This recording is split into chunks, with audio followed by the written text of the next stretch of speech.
Le premier, ce serait un match que j'ai fait récemment. Alors, j'étais pas arbitre principal, j'étais simplement arbitre additionnel, arbitre de surface. Mais j'ai eu la chance d'arbitrer à Manchester United, à Old Trafford.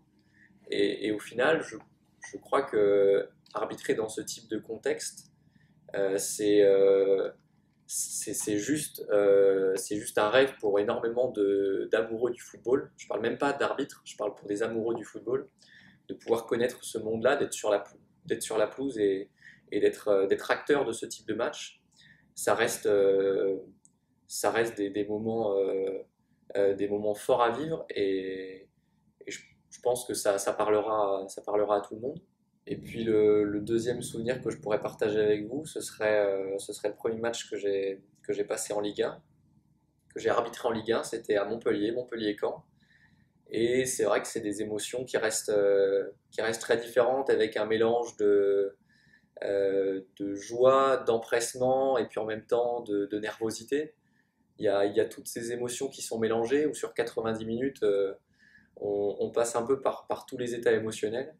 Et, euh, et ça, finalement, c'est aussi des moments très marquants dans ma vie de sportif, mais aussi dans ma vie d'homme.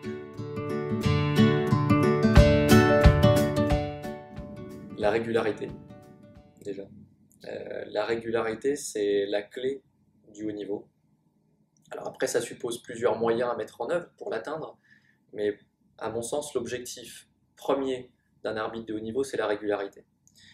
Quels moyens mettre en œuvre pour l'atteindre, cette régularité? Tout à l'heure, je parlais d'humilité, je parlais de remise en question permanente. Je pense que c'est la clé pour atteindre la régularité. Mais celui qui est en mesure, sans l'aide de personne, simplement avec son propre esprit, de systématiquement chercher l'amélioration, chercher le détail qui lui permettra d'être sur le prochain match plus performant, celui-là, il a, à mon sens, tout compris sur ce qui permet d'atteindre sur le long terme la régularité. La régularité, ça suppose cette capacité à être humble et à se remettre en cause systématiquement.